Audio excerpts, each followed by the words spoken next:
comenzar. Le doy la cordial bienvenida, la más cordial bienvenida, cálida bienvenida al doctor Diego Golombek a este seminario. Es la 10ª edición del Seminario Internacional Cultura, Memoria y Tradición en América Latina. Ya tenemos pues este número de años trabajando y poniendo en diálogo a muy destacados investigadores de América Latina con estudiantes de la Universidad Michoacana de San Nicolás de Hidalgo y también con algunos estudiantes, algunos colegas que se unen desde latitudes distantes. Así que les agradecemos muchísimo en nombre de mis compañeras, colegas, amigas, Utsuki Heredia Pacheco, Ana Cristina Ramírez Barreto y del mío propio. Y bueno, pues hoy tenemos esta edición que es de lujo. El doctor Diego Golombek nos va a hablar del arte de contar la ciencia y él tiene una trayectoria amplísima en esta área y un reconocimiento internacional también bastante destacado. El doctor es doctor en biología de la Universidad de Buenos Aires, investigador superior del CONICET, profesor plenario y director del Laboratorio Interdisciplinario del Tiempo en la Universidad de San Andrés, en Argentina. Actualmente es profesor visitante de la Universidad de Yale en Estados Unidos. Fue presidente de la Sociedad Argentina de Neurociencias, director del Instituto Nacional de Educación Tecnológica, INET, y del Programa Nacional de Popularización de la Ciencia y la Innovación. En su haber tiene más de 190 artículos científicos y 20 libros publicados, y ha realizado ciclos televisivos, exposiciones interactivas y espectáculos con temática científica. Entre muchos premios y reconocimientos, el doctor Golombek ha recibido el Premio Nacional de Ciencias, el reconocimiento como personalidad destacada de la ciudad de Buenos Aires, la beca Guggenheim, los premios Conex de platino, el IG Nobel Public Understanding of Science de la World Academy of Sciences, Ciudad Capital, México, también el Kalinga UNESCO, que es la mayor distinción a nivel mundial en popularización de la ciencia, y la Orden de las Palmas Académicas en Francia, entre muchos otros. Entonces, como ven, pues su currículum es muy destacado y de verdad es un honor y te agradezco, Diego, de la manera más amplia posible el que hayas tenido este tiempo, esta disposición para compartir con nosotros tu amplísimo conocimiento. Así que te escucharemos con muchísima atención. Muchas gracias y bienvenido. Muchas gracias, Lorena, muchas gracias por la invitación. No sé si ustedes saben que ahora somos compañeros de oficina con Lorena y debo decir que es una de las más lindas sorpresas de mi estadía aquí en la Universidad Yale y bueno, esperemos que sea una amistad por mucho tiempo. Un honor participar de este ciclo. Efectivamente, cuando Lorena me invitó, le dije, bueno, pues yo no soy historiador, yo no soy de las ciencias sociales, no conozco tanto de aspectos de América Latina, pero aún así estuvimos de acuerdo en que hay que saber contar lo que hacemos, que una parte importantísima de lo que hacemos es contarlo. Y vamos a hablar un poquitito sobre contar la ciencia. Para eso vamos a compartir la pantalla. Un segundo, esto está aquí. Y ahora viene el momento espiritista de toda reunión, ¿no? Cuando yo les pregunto, ¿me están viendo? Dame una señal, muevan la copa. Bueno, asumamos que sí que me están viendo, ¿sí? Gracias Andrea, bien. Entonces paso aquí.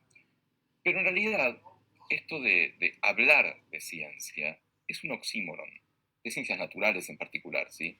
La ciencia no se habla, la ciencia se hace, y se hace a través de experimentos. Por lo tanto, vamos a tener que hacer experimentos. Lo siento.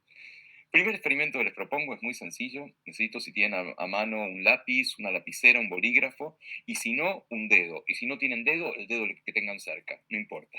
Con eso, con esos elementos tan sencillos, les pido el primer experimento, que es tomar el bolígrafo, tomar el lápiz, tomar el dedo y ponérselo así, ¡tarán!, entre los dientes.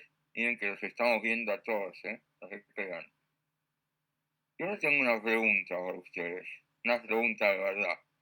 ¿No se sienten mejor? Digan sí, pues si no se acaba la charla, ¿sí? Pero de verdad, ajá, ¿no hay algo que dice el cerebro, che?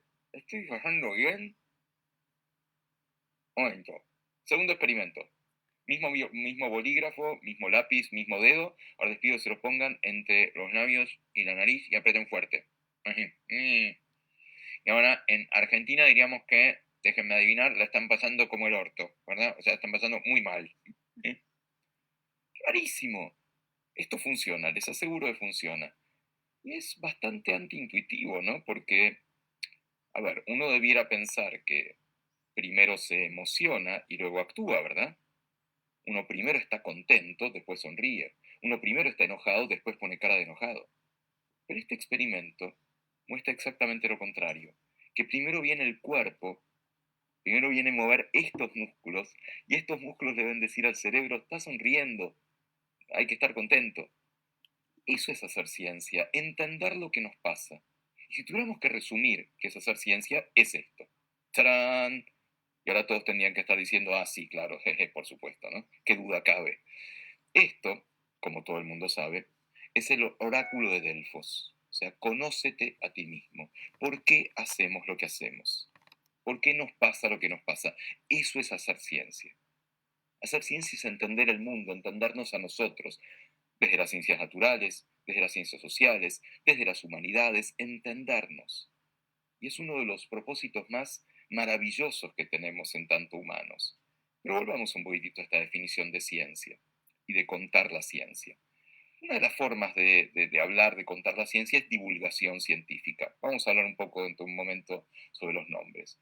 Y una de las personas con quien yo trabajé hace muchos años, esta persona se llamaba Leonardo Moledo, un gran periodista científico, tenía una definición por la cual decía, la divulgación científica es la continuación de la ciencia por otros medios.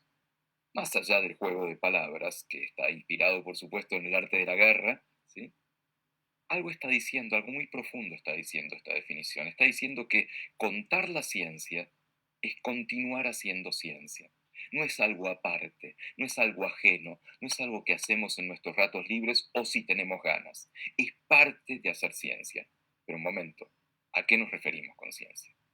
Aquí hay una cuestión etimológica, o más que etimológica de significado, que sería interesante discutir, porque confundimos un poco a qué nos referimos cuando contamos la ciencia. Y aquí me voy a referir a una definición de uno de mis maestros, seguramente ustedes lo conozcan, el doctor Marcelino Cereijido, Pirincho Cereijido del CIMBESTAB, ¿sí? Un gran, es médico, pero gran biólogo celular realmente, y la verdad un extraordinario divulgador. Y Pirincho solía decir que hay un problema que es que confundimos la ciencia con la investigación. ¿A qué se refiere? La investigación es la ciencia profesional, la que hacemos todos nosotros. Yo en mi laboratorio, ustedes tal vez en archivos o en el campo, y vivimos de eso, es nuestra profesión. Sin embargo, la ciencia es otra cosa. La ciencia es una forma de mirar el mundo, una forma lúdica, racional, un poco juguetona, ¿por qué no? Metódica, etcétera. ¿Sí? Una forma de tratar de entender el mundo. Y si bien a veces es difícil contar la investigación, porque es contar detalles, contar cuestiones metodológicas, contar un léxico que a veces se vuelve extremadamente técnico, tal vez sí podamos contar la ciencia, contar esa mirada que no es privativa de científicos y científicas. Es una mirada que es o debiera ser masiva, debiera estar en manos de la ciudadanía en general. Bueno, pero entonces, ¿qué quiere decir contar ciencia? Una definición posible es que la ciencia es lo que nos pasa. Esta definición, ¿verdad? La ciencia es eso que nos pasa mientras estamos ocupados haciendo otros planes. No es lo que la gente suele pensar, ¿verdad? Para la gente la ciencia es un imaginario que ocurre en un laboratorio extrañísimo, la gente habla raro, habla difícil. No, no, no. Yo les propongo que, al menos por este rato, entendamos que la ciencia es eso que nos pasa. Esta definición no es mía, debo decir, es un plagio, ¿sí? O es un préstamo, en todo caso, a un gran científico, algunas ya se habrán dado cuenta, ¿sí? Esta frase está sacada, por supuesto, de este gran científico, de John Lennon, ¿sí? En su último disco, 1980, Lennon le escribe una canción a su hijo, a John Lennon, que es hermosa, una canción que se llama Beautiful Boy, y le dice esto, ¿no? La vida es eso que te pasa mientras estás ocupado haciendo otros planes. Claro, la vida pasa, no cabe ninguna duda. Bueno, la ciencia también. La propuesta es que no pase, que nos detengamos a ver qué nos está sucediendo y que tratemos de entenderlo. Dentro de esto vamos a hablar un poquitito sobre historias de la ciencia, más que noticias de la ciencia, ¿sí? Las noticias de la ciencia son lo que configuran el periodismo científico, ¿sí? Son esas noticias que indefectiblemente comienzan diciendo un grupo de científicos, ¿vieron? Siempre empiezan así. Un grupo de científicos de la Universidad de y algo que debe tener la letra T, la CH, ¿no? Michigan, Massachusetts, Chicago, Michoacán, lo que fuera, ¿no? Bueno, la noticia es un recorte de la realidad y los científicos no solemos tener noticias, solemos tener historias, ¿verdad? Solemos tener historias que a veces duran generaciones, que uno heredó de su mentora y tal vez va a heredar a sus estudiantes.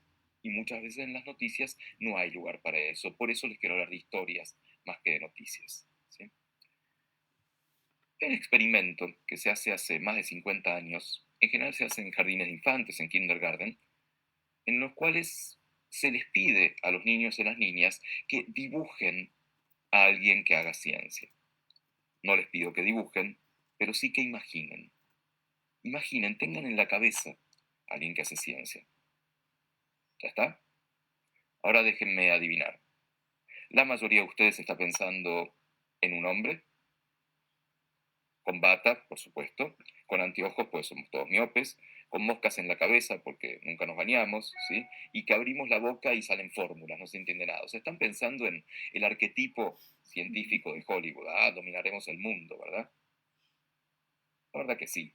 Bueno, la buena noticia es que los niños y niñas también dibujan este tipo de científicos, pero en los últimos años aparecieron de a poco las mujeres, ¿sí? También es cierto que el imaginario, el arquetipo del científico ha cambiado mucho, ¿sí? Han notado que en las series, en las películas, puede pasar últimamente que al final el científico se quede con la chica. Mentira, esa es la parte de ficción de todo el asunto. Pero hay un imaginario de científico con el cual tenemos que romper, cómo contando quiénes hacen ciencia y cómo la hacen, ¿sí? Esta cuestión de que la ciencia está lejos del mundo no es nueva, ha sido contada muchas veces, pero tal vez uno de los mejores ejemplos de cómo se ha contado esta separación de ciencia al resto del mundo es un ejemplo de la década de 1950 y 1960 llamada Las dos culturas, propuesta por este señor Charles Snow, físico originalmente, pero después se dedicó bastante a sociología de la ciencia y también a literatura, y él propuso que la humanidad se las había ingeniado para tener dos culturas, una cultura científica y una cultura humanística, y que no se hablan entre sí. Causó mucho revuelo, la primera conferencia fue en 1959, y después, bueno, atemperó un poco la discusión diciendo que podía haber vías de comunicación, etcétera, pero hay algo de esto, hay algo de que para la mayoría de la gente la ciencia está en otro lado. No tiene mucho que ver con consigo mismo, con su vida, con su profesión o lo que fuera. Y veamos ejemplos de cómo estas dos culturas han llegado a la cultura popular, ¿sí? Han llegado a un extremo lorquiano, si este es Federico García Lorca, en Bodas de Sangre, cuando afirma dos bandos, aquí hay dos bandos, la ciencia y el resto del mundo. Un par de ejemplos de estos dos bandos. Uno tiene que ver con este señor, ¿sí? Mi borracho favorito, debo decir, Edgar Allan Poe, un extraordinario escritor, ¿sí? Que no le gustaba mucho la ciencia, sobre todo de joven. Entre otras cosas porque el único libro de Edgar Allan Poe que se vendió bien cuando él estaba vivo fue un libro de ciencia, un libro sobre moluscos que hizo por encargo. Y fíjense este poema que le dedica a la ciencia Poe joven, que donde dice que la ciencia es hija del tiempo, altera todas las cosas, devora el corazón del poeta, a quien no lo dejas vagar y buscar un tesoro en los cielos. O sea, la ciencia viene a arruinarnos la vida, ¿no? Viene a quitarle belleza a la vida, como si entender algo fuera poco mágico, poco bello, y es todo lo contrario. Y otro ejemplo más reciente, hace ya como 7 u 8 discos, Fito Páez, el cantante argentino, sacó un disco que se llamaba Confía. Y fíjense cómo se cuela en este disco el concepto de las dos culturas. Hay una canción, uno de cuyos versos dice, pareces una flaca de exactas, explicando lo que no hay que explicar. traducción, exactas en la Facultad de Ciencias, pareces una estudiante de ciencias que viene a explicarme cosas que yo no quiero que me expliquen. Yo quiero tirarme en el pasto a mirar las estrellas y viene una astrónoma y se pone a hablar de las elipses y las supernovas, que yo, no, no, déjame disfrutar. ¿Cómo si entender algo no fuera disfrutable?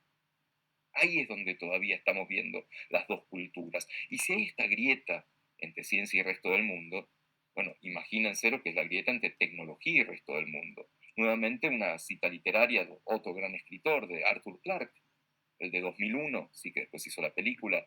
Fíjense lo que decía Arthur Clarke a propósito de la tecnología. La tecnología avanzada es magia. Hay un poco de esto, ¿verdad? No tenemos idea de cómo funciona el mundo. ¿Por qué es que yo estoy hablando aquí en algún lugar en Estados Unidos y ustedes lo están escuchando en México o en algún otro lado de Latinoamérica? O aquí aprieto una tecla en mi computadora y va para atrás, va para adelante, va para atrás, va para adelante. Muy extraño, ¿verdad? No sabemos cómo es. Bueno, a ver, lo importante no es entender el detalle de la tecnología, porque obviamente no lo vamos a entender, o de la ciencia, pero sí la pregunta, lo que apasiona a una científica, a un tecnólogo, para ir todos los días corriendo a su laboratorio, a su industria, para tratar de entender el mundo. Hay muchas herramientas para comprender estas dos culturas y cómo la sociedad se ha ido alejando un poco del concepto científico. Una de las herramientas es la de encuestas nacionales de percepción pública de la ciencia. Afortunadamente se hacen en muchos países, algunas más interrumpidas, otras menos. En México hay más recientes, sino no 2015, sino que hay una de 2021, me parece. ¿Sí? Y es bastante útil entender estas encuestas para saber qué piensa la gente a propósito de la ciencia y la tecnología, ¿sí?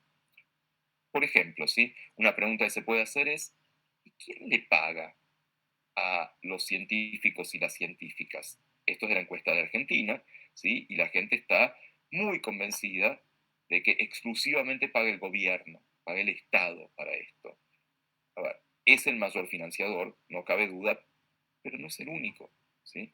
Y una de las preguntas más interesantes en Argentina, pero estoy bastante convencido de que en México daría algo similar, es que le preguntan a la gente si puede nombrar una institución de ciencia y tecnología. Una. Fíjense las barras celestes que están aquí a lo largo de los años. No pueden mencionar ninguna institución de ciencia y tecnología entre el 60 y el 70% de la gente. Es como si en México la gente no pudiera mencionar, no sé, al CONACYT, a las universidades, a los sistemas nacionales. A nosotros nos sorprende, porque vivimos en este sistema de ciencia y tecnología, pero no debiera sorprendernos. ¿Y por qué la gente no lo conoce? Porque no lo contamos. Porque no contamos lo que hacemos, porque no consideramos que es parte de lo que hacemos.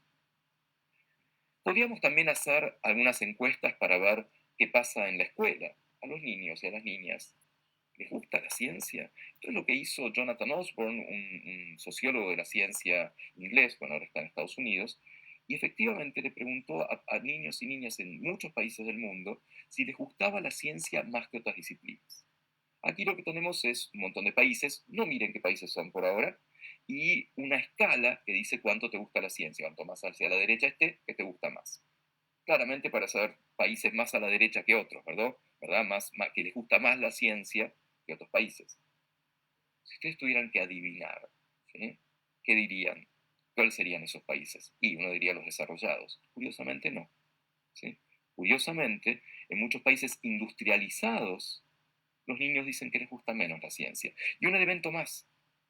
Aquí hay círculos rojos y azules, ¿verdad? Los azules son los varones, los rojos son las mujeres. Bueno, es bastante inequívoco que parece ser que a los varones les gusta más la ciencia, ¿verdad? Bueno, eso depende mucho de la pregunta que hagamos. Si preguntamos así, efectivamente da que los varones dan un puntaje un poco más alto. Pero si afinamos la pregunta, resulta que a los varones les gusta más la ciencia que hace ruido, que huele mal, que es espectacular, y a las mujeres les gusta más la ciencia que hay que pensar, que hay que imaginar, que hay que entender un fenómeno. Así que no hay un fenómeno de división por el gusto de la ciencia, hay que saber cómo preguntar. Y la otra pregunta que hace Osborne es que toma científicos profesionales y les pregunta cuándo decidieron dedicarse a la ciencia. Si ustedes se dedican a las ciencias sociales o naturales, en algún momento sabían, ¿verdad?, que su profesión, su futuro venía por ahí. Lo habrá sido. De acuerdo a esta encuesta, la mayoría contesta hacia los 12, 14 años de edad. Curiosamente, esa es una edad en la cual no solemos dar tantas herramientas de comunicación científica, que están muy dirigidas a niños y niñas más pequeños o a jóvenes ya en edad de la prepa, en edad que están decidiendo su futuro. Tal vez hay que empezar un poquito antes, un poquito en el medio, en todo caso. Frente a este diagnóstico, ¿qué podemos hacer quienes nos dedicamos a ciencia? Un montón de cosas. Por ejemplo, podemos considerar que contar lo que hacemos es parte de lo que hacemos. Parece un trabalenguas, pero no. Muchos científicos, muchas científicas, a veces cuentan lo que hacen, pero no como parte de su profesión. Lo hacen si lo llama un periodista o una institución se los pide o fuera de su horario, lo que fuera. No, no, no. Es parte de nuestro trabajo. ¿Por qué no lo hacemos? Y pues no nos evalúan por hacerlo, ¿verdad? Cuando presentamos nuestros informes a fin de año o cada 2 años, podemos contar actividades de extensión o de divulgación muy poco. Eso tendría que cambiar.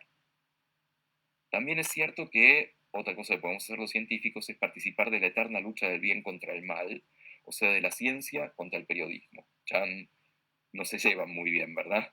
Porque para el periodista, el científico es alguien que abre la boca y sale en jeroglíficos, y para el científico, el periodista es aquel que tergiversa lo que uno dice. ¿Verdad? No, no es así. Afortunadamente hay extraordinarios y extraordinarias periodistas científicos y de a poco nos hemos acercado más. Tenemos que ir a la comunidad, ir a la escuela. ¿Cuántas veces alguien de la ciencia va a la escuela o al club de barrio o al café con los amigos?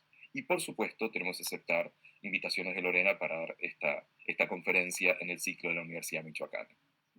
Pero volvamos un poquitito a la ciencia. ¿Por qué es tan difícil? Pues yo estoy contando como si fuera algo sencillo. No, no lo es. Es difícil comunicar, contagiar, compartir la ciencia. Permítanme apostar muy rápidamente, algunas hipótesis de por qué esto es así. Primera hipótesis. La ciencia es difícil de comunicar, de contagiar, de compartir, porque cambia todo el tiempo y cambia radicalmente. Ejemplo biológico. Hay una palabrita difícil en biología que es la apoptosis. Muy buena para el Scrabble, ¿verdad? Muy buena para jugar al crucigrama. Apoptosis es cuando una célula se suicida, no cuando se muere de vieja, sino se muere, se suicida. Y esto muestra la cantidad de papers, de publicaciones científicas, que mencionan la palabra apoptosis a lo largo del tiempo. Ninguna, ninguna, ninguna, ninguna, ninguna, ninguna. Unos cuantos, muchos o casi todos los de biología celular. Imagínense que nosotros contábamos la biografía no autorizada de una célula, ¿sí? En 1990. Contábamos una historia. La contábamos en 1995 y contábamos otra historia. Y eso conspira contra la comunicación. Vos me dijiste algo, no me decís otra cosa. Pasó hace muy poco. ¿Recuerdan en la pandemia, al comienzo de la pandemia, que debíamos lavar todo con amoníaco más o menos? ¿Sí? Y lo cual no estaba mal, debo decir. Y venía una inmunóloga o un virólogo y decían, no, no, no, esto, cuidado con el contacto, sí, lávense las manos 20 veces por día, y laven la fruta y la verdura con un poquitito de lavandina y lo que fuera. Todo bien. A los 2 meses, tal vez otro virólogo, otra inmunóloga, venían a decirnos, ¿saben qué? Ahora sabemos más sobre este virus. No se transmite tanto por contacto, se transmite por el aire. Abran las ventanas. ¿Para cómo? Hace 2 meses me dijiste una cosa, ahora me decís otra. Por lo tanto, esos cambios vertiginosos de la ciencia a veces dificultan que se pueda contar. Segunda hipótesis. La ciencia es difícil de compartir. ¿Por qué es difícil? Es para genios. No, no, de ninguna manera. No es para genios, es para apasionados. Lo que pasa es que hacemos un esfuerzo muy grande para que parezca difícil. Nuevo ejemplo biológico. Hay un concepto de la biología que es la biología de sistemas. Entender muchas cosas juntas. No, yo no estudio 20 genes, estudio 15.000 genes. O no estudio 30 neuronas, estudio millones de neuronas. Y he aquí una definición de la biología de sistemas. La biología de sistemas es un nuevo campo de la biología que apunta a desarrollar una comprensión a nivel de sistemas de los sistemas biológicos. ¿Qué? Eso parece haber sido dicho por gente así, ¿verdad? No, sin embargo, es una definición del MIT, la meca, el templo de la ciencia, y es una porquería, ¿no? No dice nada, es tautológica, es circular, pero suena difícil y nos gusta. Está mal eso. Una cosa es que el lenguaje de la ciencia sea técnico, elegante, conciso, pero que se comprenda. Y si nos gusta hablar en difícil, vaya si nos gusta mostrar en difícil. Último ejemplo de la biología. Ustedes conocen seguramente el proyecto Genoma Humano, ¿verdad? Entender todos los genes de una célula. Los genes son medio tontos, son básicamente instrucciones para fabricar herramientas. Entonces después vino estudiar esas herramientas, las proteínas, vino el proteoma humano. Pero las proteínas charlan entre sí, se comunican, interactúan entre sí. Entonces finalmente vino el charloma humano, o interactoma o conectoma, que en primicia exclusiva, se los voy a mostrar, acá está, ¡tarán! Esto es un interactoma de una célula humana. Y esto entra para el examen. A ver, servirá para quienes trabajan en esto, pero obviamente no sirve como un icono de comunicación científica. Nos gusta, nos entiende poco, vamos para adelante, ¿verdad? No está bien. No está bien utilizar este lenguaje, estos iconos. Por supuesto, hay que simplificar hasta no tergiversar, y eso es todo un arte. Tercer concepto que hace que sea difícil compartir la ciencia. Imaginen que ahora miran por la ventana y ven un cisne blanco. Oh, y otro más. Y así hay otro más. Nuestro cerebro está hecho, está fabricado, está cableado para decir, ah, bueno, si vi tantos cisnes blancos, será que todos los cisnes son blancos, ¿verdad? O sea, es inductivista nuestro cerebro. Sin embargo, la ciencia permanentemente tiene que estar buscando el cisne negro. Cuando hacemos una hipótesis en ciencias naturales, es una hipótesis que tiene que ir en contra de lo que pensamos. Eso nos lo enseñó Karl Popper, que ahí está su foto, ¿sí? Es el concepto de falsabilidad. Es muy difícil de entender. No se entiende en la facultad, se entiende después de haber hecho muchos experimentos y tratar de saber cómo diseñarlos. Esto hace difícil compartir la ciencia. Por otro lado, decíamos hace un rato que la ciencia que le llega a la gente es la ciencia de las noticias. Sin embargo, la ciencia tiene historias.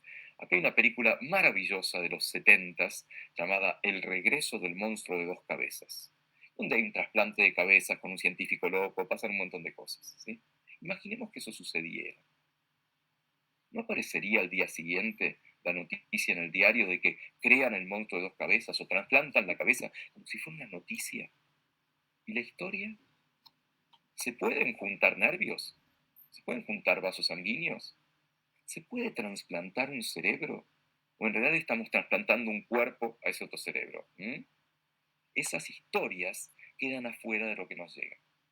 Esto también hace difícil que podamos compartir la ciencia. Y hay otra cuestión histórica.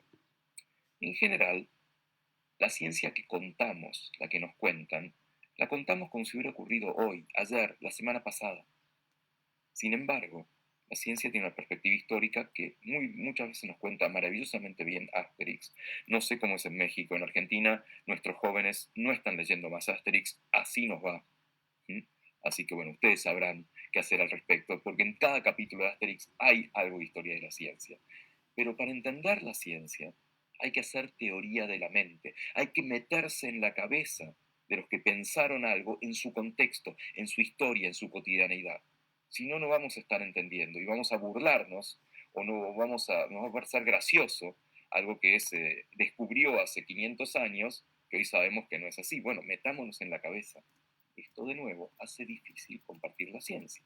Y último punto, la ciencia es difícil de compartir, de contagiar, porque la mayoría de las cosas que contamos no parecen tener mucho que ver con nuestra vida cotidiana. Pero no es así. Tiene todo que ver con nuestra vida cotidiana y vamos a ver algunos ejemplos. ¿Sí? El ejemplo tiene que ver con este muchacho. Mírenle la cara. Esto es 1880 y pico, seguramente, 90 por ahí. Ya se dieron cuenta, ¿no? Es Albertito, obvio, ¿no? Albertito Einstein. ¿Sí? Se cuenta que Albertito no habló hasta que no tuvo 3 años de edad. Los padres estaban preocupados, ¿sí? Y su primer palabra sentado a la mesa fue: la sopa está demasiado caliente. Bueno, los padres se pusieron contentos, no es un tarado, puede hablar. Bien. ¿Y por qué hasta ahora no habías hablado? Y la respuesta de Alberto está en algunas biografías, fue Antes todo había estado en orden. No le creo demasiado. Pero todos funcionamos de esa manera. La ciencia busca patrones. O una mariposa amarilla, otra, pero esa es azul. ¿Por qué esa es azul? Veamos esa. La sopa está bien, la sopa está bien, la sopa está bien, la sopa está caliente. Ahí pongo el microscopio, ahí cuestiono. Es algo que hacemos permanentemente. Tenemos esa actitud científica, ¿sí? Podría, la verdad que para las 12 de México, 2 de la tarde aquí, es muy arriesgado el experimento que les voy a proponer, porque les voy a pedir que miren esto. Ah. ¿Qué van a estar haciendo ustedes durante los próximos segundos? Nadie se va a ofender. Van a estar bostezando, ¿verdad? Yo podía haber escrito la palabra bostezo acá. Podía haber traído un perro que bostezara. Y se iban a contagiar. Epa, ¿no hay ciencia ahí? ¿Qué es el bostezo? ¿Por qué es contagioso? Son preguntas científicas. De hecho, no sé si me van a creer, hay una Asociación Internacional para el Estudio del Bostezo. Tomá. Y tiene congresos. ¿Sí? El último congreso creo que fue en París hace unos años. Fue un plomo, fue aburridísimo. Doctor, ¿qué le pasa? Pero los tipos llegan a la conclusión de por qué es contagioso el bostezo. ¿Y saben cuál es la respuesta? Sorprendentemente sencilla. 2 palabras. Ni idea. Momento. Los genios de la bostezología no saben algo tan obvio, ¿no? Eso es maravilloso. Nos pone a todos como bostezólogos y podemos hacer ciencia.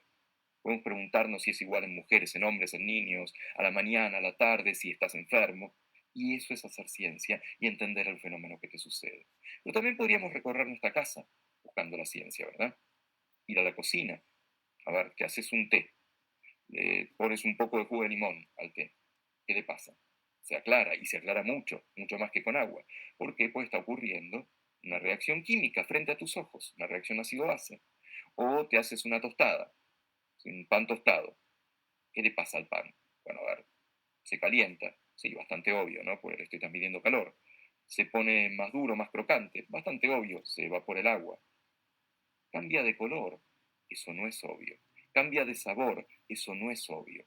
Eso es una reacción química complejísima, se llama reacción de Maillard, ¿sí? ¿Qué es lo que hacen los químicos en el laboratorio? Y ocurre en nuestras tostadas, ocurre en nuestra carne cuando la asamos. La cocina está llena de ciencia, pero podemos seguir recorriendo, podemos ir al baño, ¿sí? Y tendría una pregunta para todos y todas ustedes. ¿Cuántos de ustedes cantan cuando se bañan? Por las dudas reformulo la pregunta. A ver, ¿cuántos de ustedes se bañan? Bueno, a ver, asumiendo que se bañaran, una actividad muy recomendable por la ciencia, por cierto, ¿les gustaría cantar? ¿Alguna vez cantaron? ¿Escucharon gente que canta? Sí, la respuesta es sí. ¿Por qué? ¿Por qué la gente canta en la ducha? ¿Por qué la gente canta en el baño? Hay un montón de respuestas posibles. Uno puede decir, bueno, estás solo, estás sola, nadie te escucha. No, les tengo noticias. Están todos allá afuera esperando unos. Oh. ¿No les pasa que en el baño cantamos mejor? Todos somos Gardel, todos somos María Calas. Algo tiene el baño que hace que suene distinto. Sí, sus dimensiones, tiene un material poco poroso en las paredes, con lo cual el sonido rebota todo el tiempo. Un montón de cuestiones que hacen que la acústica del baño sea diferente. De nuevo, eso es ciencia. Y ocurre en nuestra casa, en nuestro baño. Y hasta podríamos ir al dormitorio. Y hay algo que ocurre todas las noches en el dormitorio, que es profunda, eminentemente científico.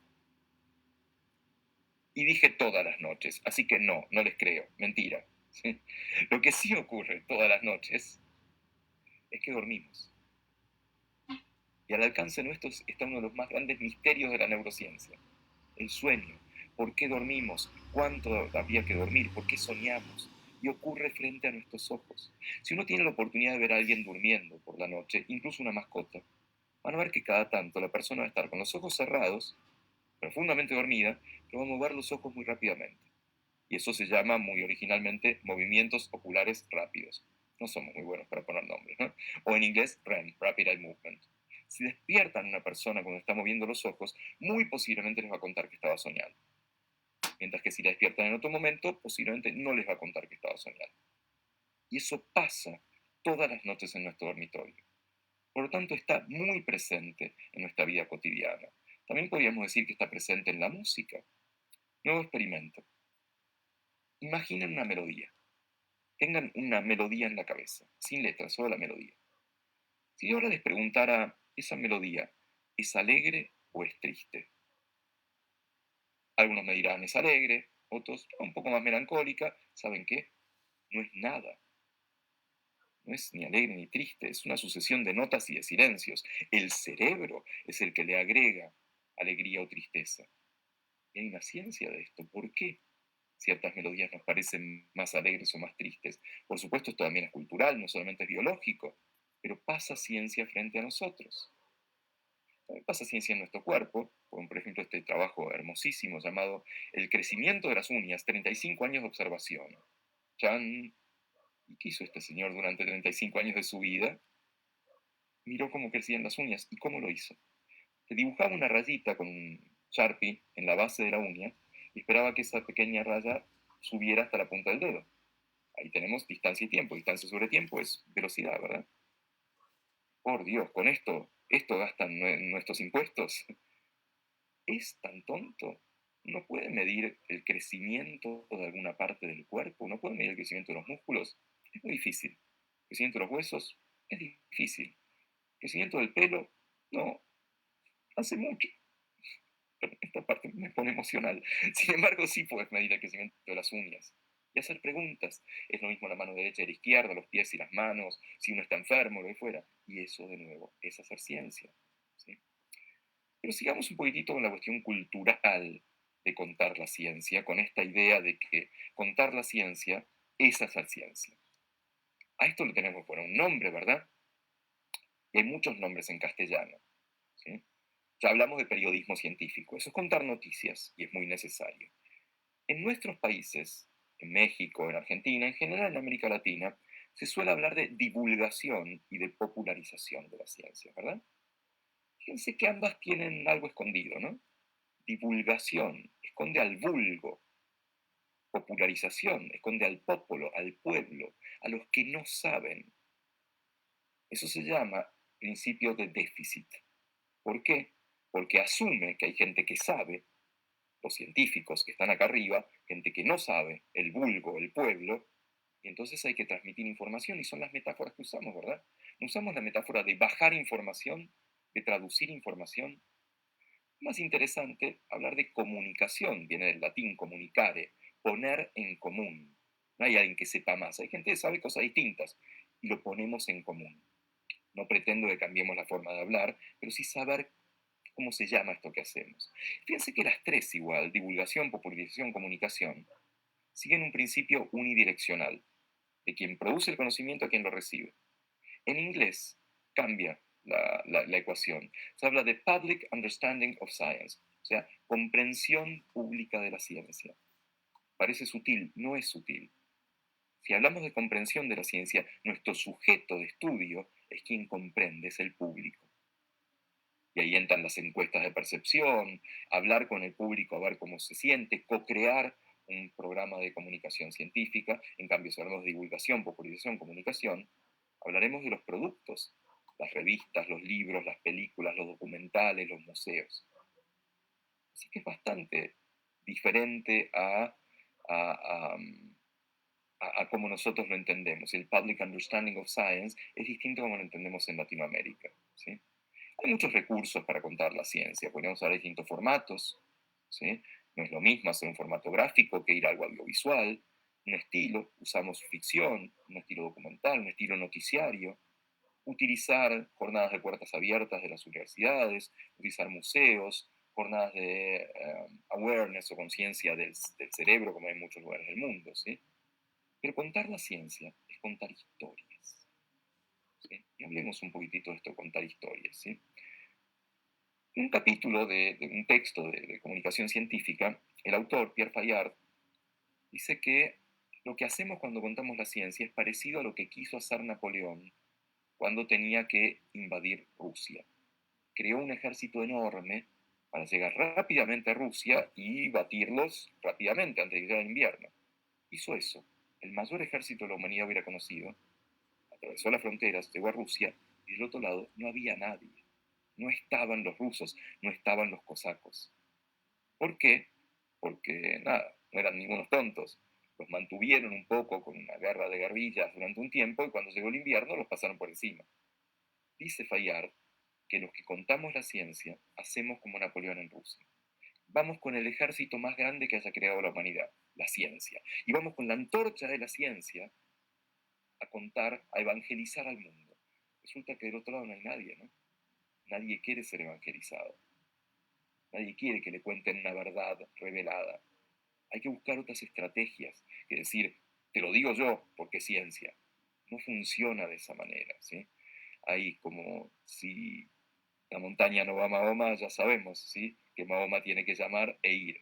¿Qué quiere decir esto? Quiere decir poner algo entre Mahoma y la montaña, entre la ciencia y el mundo, ¿sí?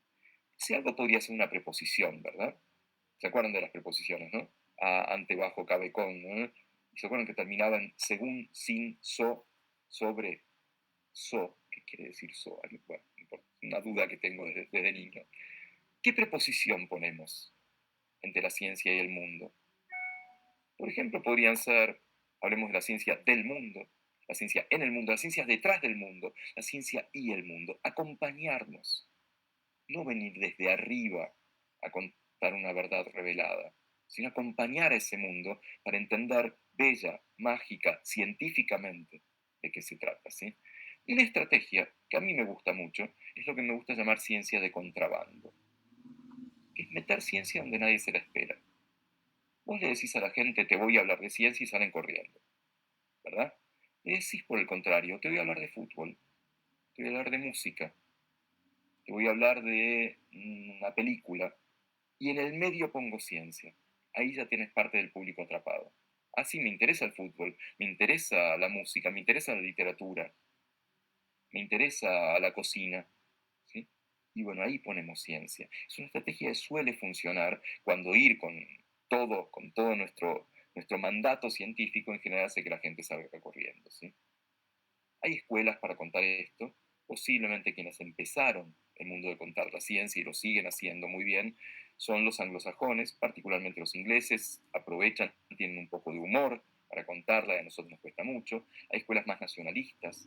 Si uno ve un libro de divulgación o de comunicación científica francesa, todos los héroes son franceses, no hay otros, ¿sí? Y hay un poco una escuela latinoamericana.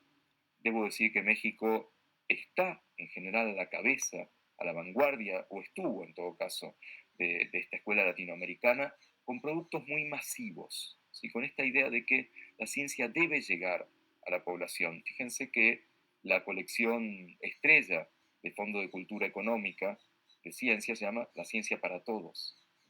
Lo mismo sucedió en la década de 1960 en Argentina, con colecciones o documentales masivos, con otro estilo de contar la ciencia, ¿sí? Por supuesto, lamentablemente sabemos que estas iniciativas tienen muchos vaivenes en nuestros países. Dependen de las distintas ideologías, las distintas políticas del momento, y no hemos tenido mucha estabilidad.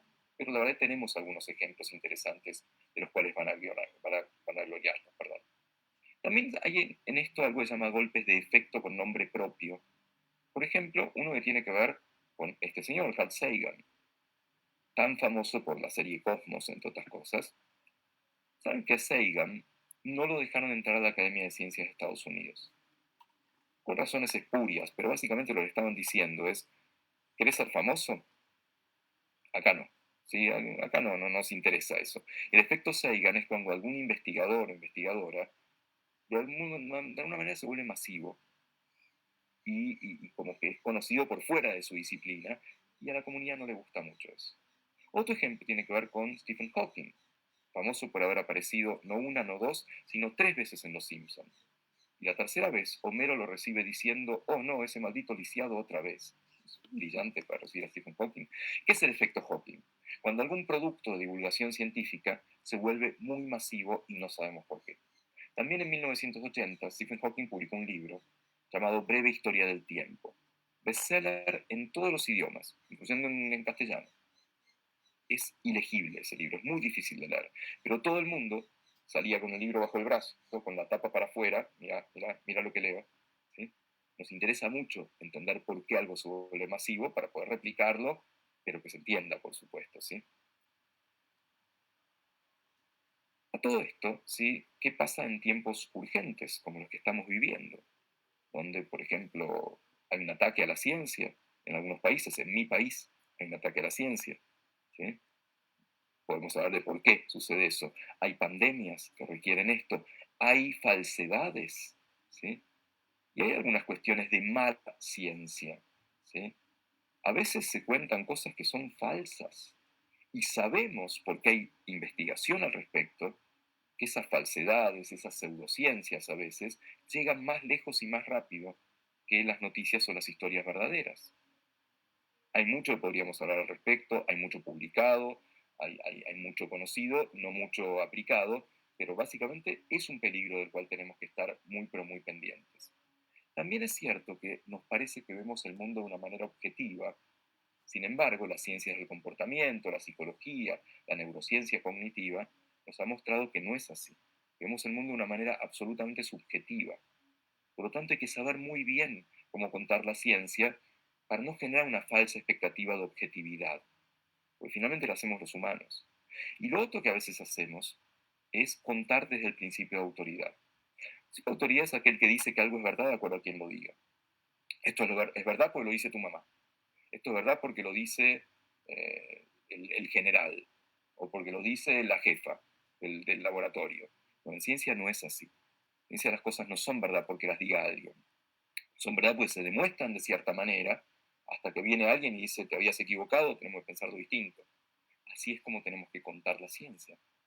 No con un principio de autoridad, sino con una metodología que hace que se pueda revisar y empezar nuevamente, ¿sí? Hay muchos recursos para esto, no voy a entrar en detalle, por supuesto, estos son cursos y cursos de qué hacer para escribir ciencia si venimos desde la ciencia y no del lado de la literatura, de la escritura, del periodismo, ¿sí? Hay manuales, por ejemplo, ¿sí? Que te cuentan un poco algunas técnicas que uno podría llegar a utilizar, de cómo hablar, de qué hacer, qué no hacer, etcétera, ¿sí?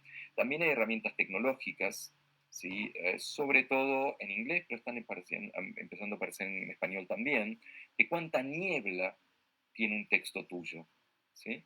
O qué legibilidad tiene, a qué público uno puede apuntar. Y con inteligencia artificial aparecieron muchas más herramientas para tratar de entender si lo que estamos escribiendo o contando es realmente inteligible, ¿sí? También es muy importante contar con imágenes. Uno puede mandar una tabla Excel y no sirve para nada, ¿sí? Y finalmente, de esto que es bibliometría, entender papers que escribió un montón de gente, pasar a gráficos que entienden que hay algunas personas que parece que publican mucho y están comunicadas con muchos otros, y uno podría predecir que esta persona va a ganar el premio Nobel. O sea, efectivamente fue así, ¿sí? También hay que saber cómo contar controversias. No hay que esconderse a las controversias, hay que contarlas. A veces hay que contar el aspecto ético de una investigación. A veces hay que contar por qué defendemos a la llamada ciencia básica, que no existe en realidad. La ciencia es buena o mala. Y si uno hace ciencia, a lo largo del tiempo va a aparecer una aplicación o va a iluminar un aspecto poco conocido de un fenómeno. Por lo tanto, esa discusión eh, bizantina, de alguna manera, es necesario tenerla, pero con los argumentos que nosotros podemos dar. Y hay que meterse en estas controversias con argumentos, con evidencias científicas. Contar la ciencia, finalmente, es contar historias, que posiblemente es parte de lo que nos hace humanos. Somos humanos, somos humanas desde siempre, porque contamos historias. Contamos historias alrededor del fuego, nos maravillamos, nos aterrorizamos, queremos saber más. Y eso es contar la ciencia. Finalmente se trata de, no voy a hablar de libros, y voy a pasar esto rápido, ¿sí? Porque quiero ver que haya un tiempito para discutir, ¿sí? Se trata de utilizar la literatura para contar la ciencia, ¿sí? Esta es una autora mexicana justamente extraordinaria, Ana María Sánchez Mora. Tiene un libro muy bonito publicado por la UNAM que se llama La divulgación científica como literatura. Entonces dice, hagamos literatura. Utilicemos la historia, la ironía, el arte, analogías, metáforas, la cultura popular, desacralicemos un poco. En definitiva, hagamos literatura, contemos historias, ¿sí? Hay algunos autores clásicos ¿sí? En los cuales podemos inspirarnos, ¿sí? Estos son algunos de ellos. Históricamente, muchos hombres, afortunadamente no es así en el momento, pero que han cambiado la historia. Un Jacob Bronowski contándonos la antropología y la sociología, Sagan, de quien ya hablamos, Asimov, ¿sí? Stephen Jay Gould, Martin Gardner, que empezó a popularizar la matemática, nada menos, Oliver Sacks, que cuenta historias sobre pacientes con algunos trastornos neurológicos o mentales, como si fuera literatura. Paul Davies hablando de cosmología, ¿sí? El gen egoísta, Richard Dawkins, han cambiado la forma de contar, ¿sí? Esto fue una decisión política también, ¿sí? Cuando Estados Unidos va perdiendo la Guerra Fría con la Unión Soviética, hay una decisión política de que hay que hacer más ciencia, estudiar más ciencia y contar más ciencia. Y ahí nacen los divulgadores profesionales. Hay toda una historia al respecto que en este momento podemos hablar, ¿sí? Algunos libros son muy influyentes, ¿sí? Un libro como ¿Qué es la vida? De Schrödinger, de un físico, dispara la biología molecular. El gen egoísta dispara el proyecto genoma humano. Primavera silenciosa de Rachel Carson hace que se prohíba el DDT como un insecticida. Armas, gérmenes y acero da una nueva mirada de la llamada conquista española de Latinoamérica, porque dice que entre otros conquistadores vinieron los gérmenes y dispara investigaciones a propósito de esto.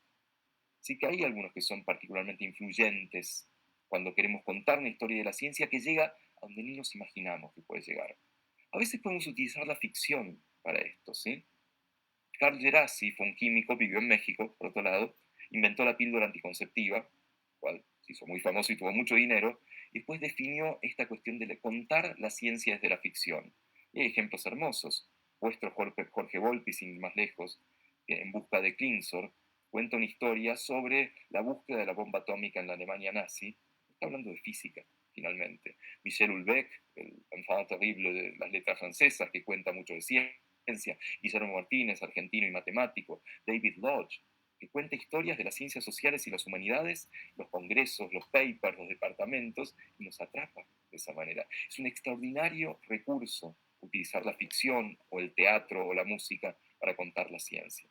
Les hablaba del teatro, la verdad que hay mucho dando vueltas, y les recomiendo mucho que vean algunas cosas. Hay una obra reciente de Juan Villoro, que alguno tal vez haya visto en México, sobre Johannes Kepler y lo que estaba sucediendo con la astronomía en ese momento, una hermosa obra por otro lado, ¿sí? Con todo esto, vuelvo a decir, contemos la ciencia como parte de la ciencia, y para eso, finalmente, necesitamos una táctica y una estrategia. ¿Recuerdan? Al principio decíamos, la divulgación científica es la continuación de la ciencia por otros medios, el arte de la guerra, de Clausewitz, ¿sí? Bueno, ¿cuáles son esas tácticas y estrategias? Preguntémosle a los expertos. Y hay un experto latinoamericano en táctica y estrategia, este señor. El señor se llamaba Mario Benedetti, un gran escritor uruguayo, gran poeta, cuentista uruguayo, que tiene un poema que se llama Táctica y Estrategia, y los invito a leer ese poema con ojos de comunicadores científicos. Mi táctica es mirarte, aprender como sos, quererte como sos. Bueno, sí, ¿no? Tenemos que entender a nuestro público, aprenderlo y quererlo.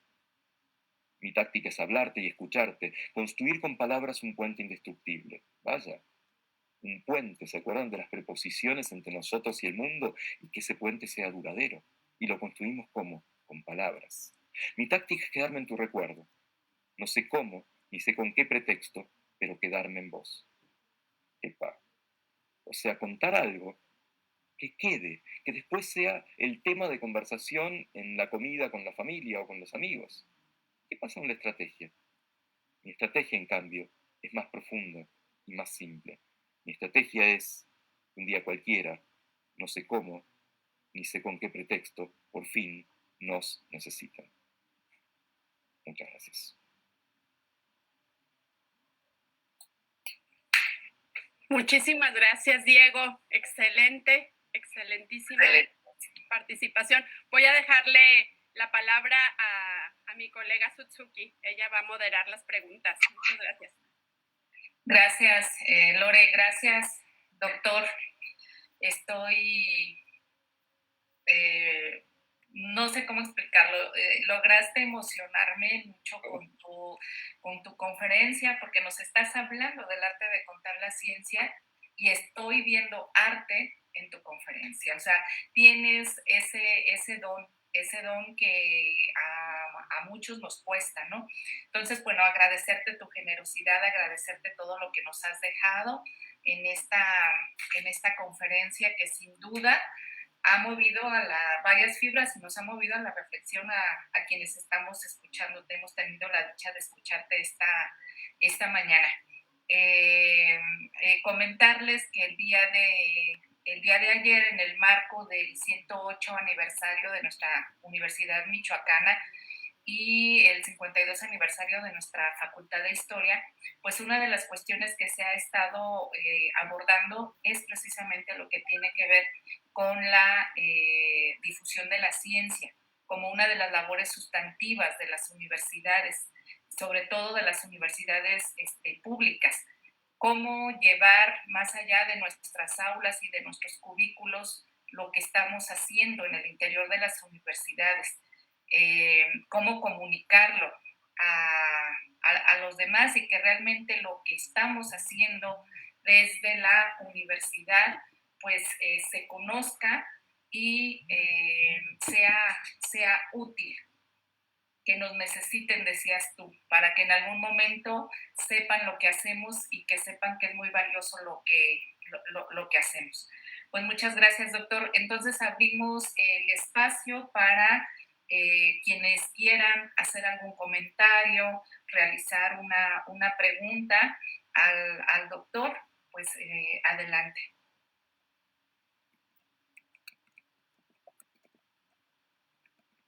Si quieren levantar su mano o quieren también hacerlo acá escrito en nuestro chat de mensajes, pueden hacerlo. Sí, adelante, Andrea. Hola, buenas tardes, ¿me escuchan? Sí, buenas tardes. Yo soy estudiante de posgrado en Ciencias Biológicas y tengo un par de preguntas. Me gustaría saber su opinión. La primera es, ¿todos los científicos o investigadores deberían de divulgar ciencia? Y si es una obligación o es algo que cada quien decide. Esto lo comento por dos cosas. La primera es que aquí en México hace unos años, CONACYT, ahora Secretaría, le empezó a dar más peso a la publicación de artículos de divulgación. Entonces, ¿qué pasó? Que las revistas de divulgación aquí en México se empezaron a llenar de artículos que recibían y los editores se dieron cuenta que muchos de estos artículos les llegaban con un formato de paper. Entonces, esto dejó ver que hay muy buenos divulgadores, pero también hay muy malos divulgadores. Entonces, me gustaría saber en esta parte también, ¿usted cómo cree que se puede asegurar la formación de buenos divulgadores? ¿Qué puede hacer las instituciones educativas para asegurar esto? Muchas gracias, Andrea. Es muy buena pregunta. Primero, sí, yo estoy convencido de que parte de nuestra tarea como científicos es hacer comunicación pública de la ciencia. No todo el mundo está de acuerdo, ¿sí? No, hay gente que dice que no, que no es nuestra tarea, pero por supuesto con un límite, ¿sí? Somos científicos, no somos comunicadores. Algunos nos dedicamos mucho a las dos cosas, pero en realidad somos científicos. Efectivamente, uno de los problemas era el de la evaluación, y en muchos sistemas, al menos ahora tenemos el lugar donde poner actividades de comunicación como artículos de divulgación o conferencias o lo que fuera.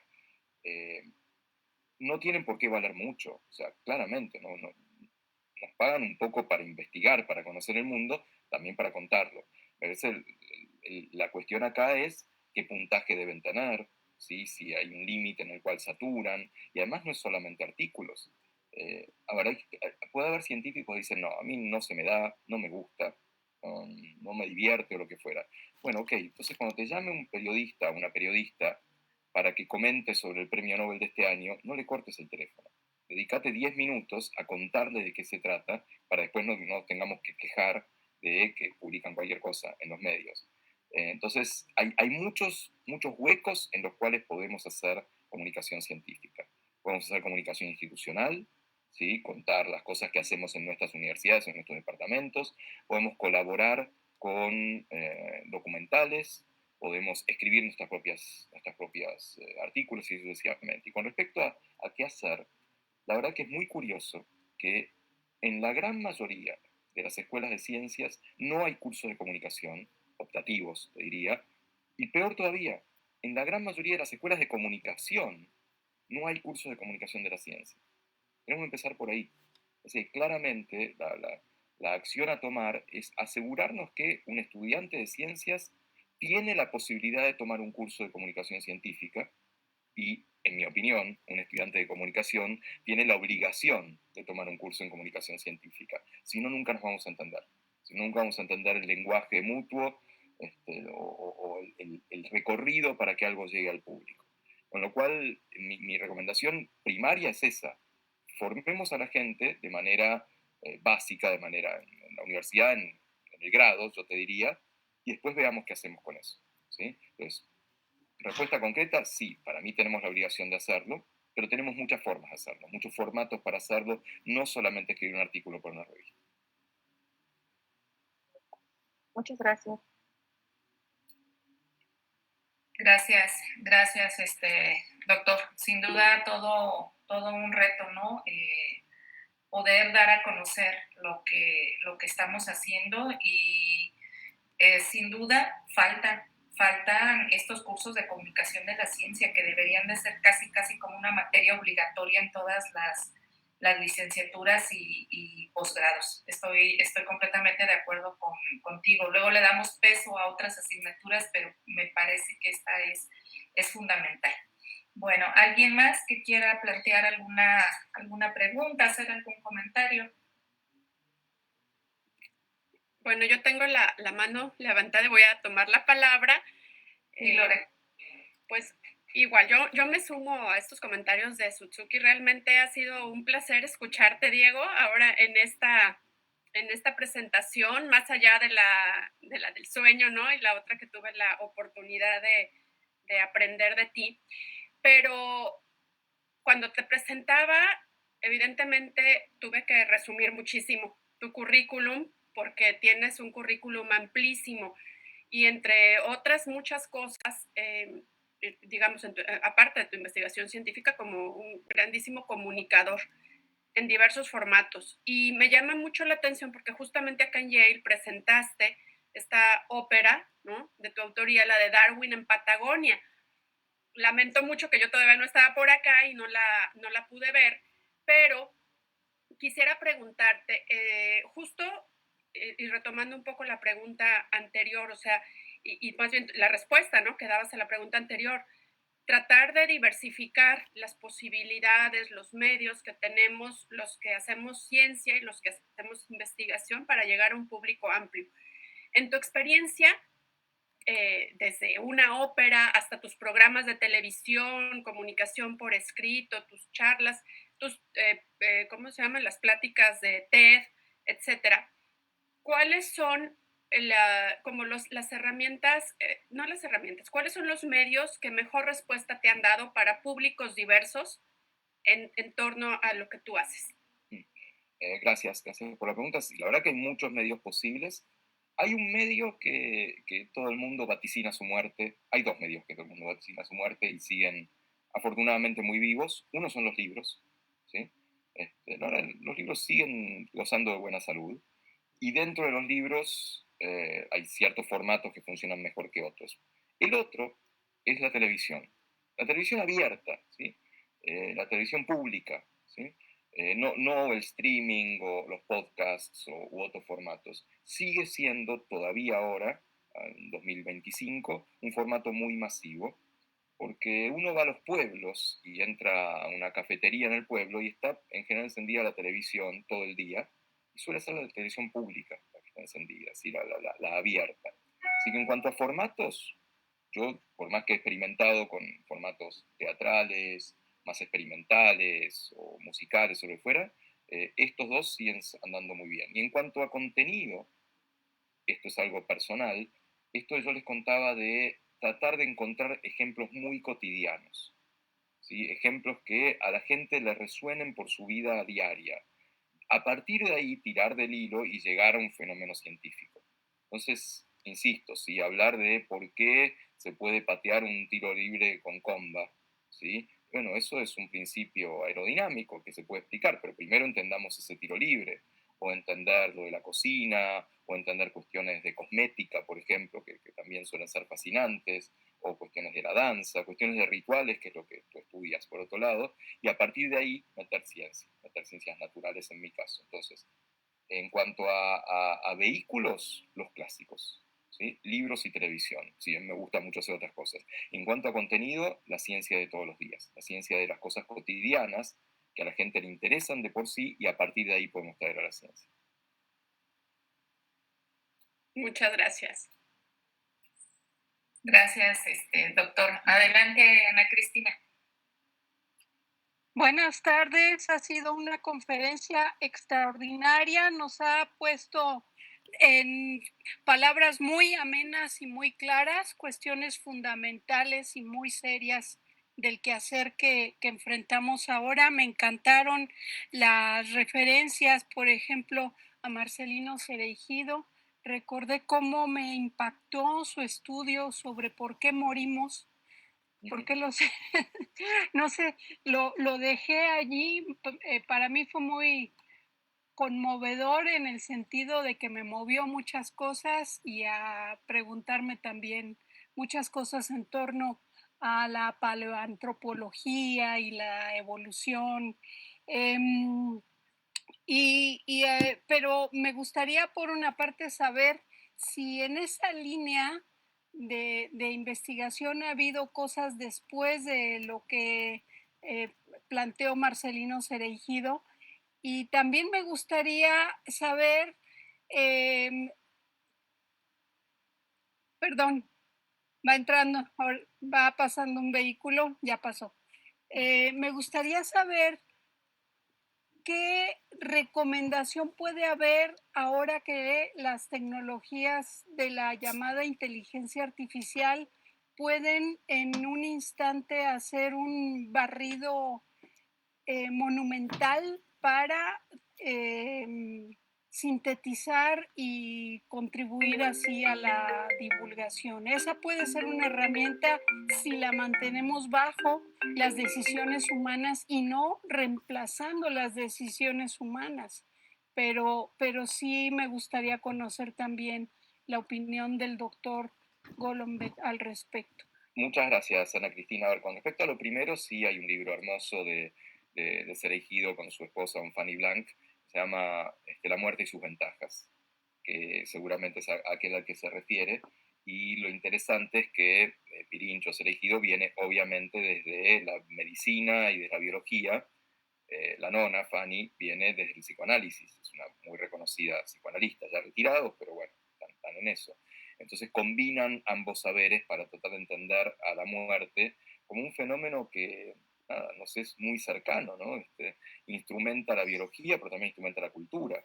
De hecho, posiblemente el miedo a lo desconocido, la angustia frente a lo desconocido, haya sido lo que nos impulsó a inventar cosas. Y además fue lo que inventó la religión, realmente para explicar que no, después hay otra cosa, no te preocupes, morite tranquilo, que después vienen otras cosas, ¿no? Así que habla muchísimo sobre esto Pirincho. Desde el punto de vista biológico, a ver, ¿qué podemos decir al respecto? Que efectivamente ha aumentado muchísimo la esperanza de vida. Primero por cuestiones básicas, acceso a agua potable es el primero de todos, antibióticos es otro, alimentos es otro, ¿sí? Y ahora, últimamente, empiezan a aparecer algunas otras investigaciones para alargar la vida de las células, no digo los organismos, ¿sí? Hay una pregunta de hasta dónde podemos llegar, ¿no? Hasta dónde se puede estirar esa esperanza de vida. Por ahora, el cálculo teórico da 120, 130 años como un máximo absoluto para la vida humana. Estamos lejos de eso, ¿sí? Hay otros que dicen que no, que podríamos llegar a extenderlo bastante más. Es una polémica bastante importante, bastante interesante. Con respecto a la segunda parte, creo que en la pregunta está la respuesta. Debe ser una herramienta extraordinaria, la verdad que da un poco de miedo, pero al mismo tiempo es extraordinaria. mí lo que me da un poco de miedo es, yo no soy experto en el tema, para nada, pero escucho mucho a los expertos. Y los expertos dicen, no sabemos lo que está pasando. No sabemos qué está pasando con esto y hacia dónde va. Eso es para preocuparse un poquito. Pero claramente es una herramienta extraordinaria y les voy a decir lo mismo, le estoy diciendo a mis alumnos ahora de mi curso aquí de comunicación científica. Yo no les voy a prohibir que usen IA, es imposible prohibir una cosa así. Pero aprovechenla, úsenla como humanos inteligentes, úsenla como herramienta y a ver a dónde los lleva. Si simplemente le van a decir a IA, escribe un artículo sobre esto, esto, esto y esto, ese artículo no va a ser interesante. Realmente no va a ser bueno, no va a ser interesante, va a faltar, no va a tener alma, no va a tener a la persona que lo está escribiendo y que nos lleva por lugares inesperados.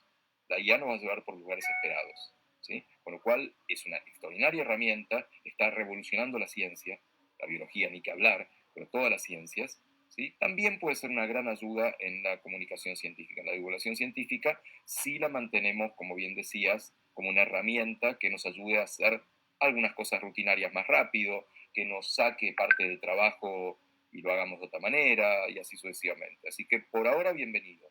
En unos años hablamos.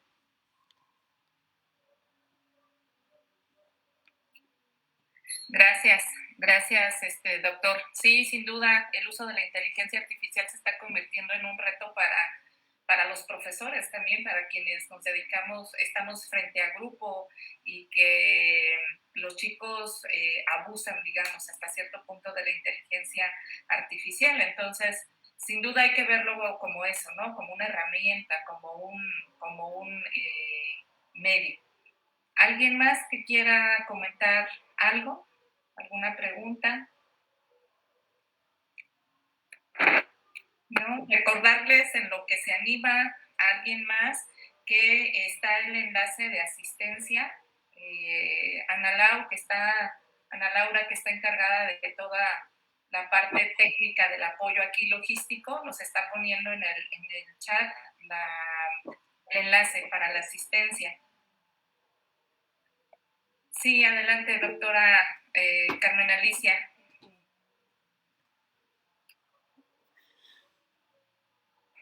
Diego, muchas felicidades, me da muchísimo gusto tener la oportunidad de estar en esta interesantísima conferencia.